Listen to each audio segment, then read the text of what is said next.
Bonjour à tous mes CM2. Aujourd'hui, avec le cavalier, nous allons voir la proportionnalité. Alors, avec un petit exemple, du pain.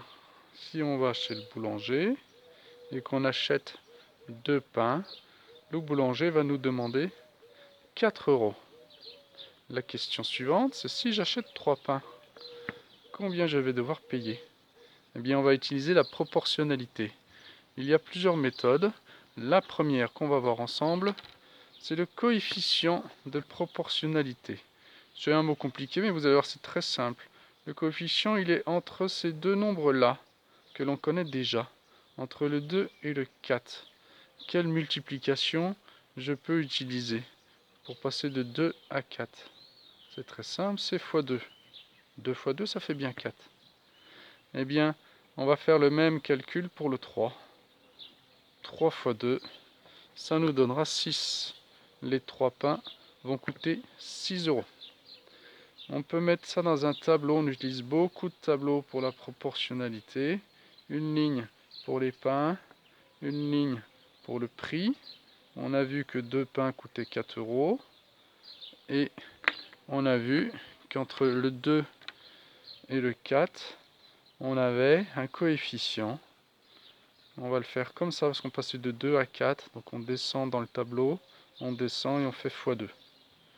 Donc pour le 3, pareil. 3 fois 2, ça nous donne le 6 de tout à l'heure. Et avec ça, on peut en faire plein d'autres. Par exemple, je sais pas moi, 5. Si j'achète 5 pains, j'utilise le même coefficient. C'est le x2 de tout à l'heure. 5 fois 2, ça nous fera 10 euros. Et là où c'est un petit peu magique, c'est qu'on peut aussi calculer quand on a, par exemple, le prix. 14 euros.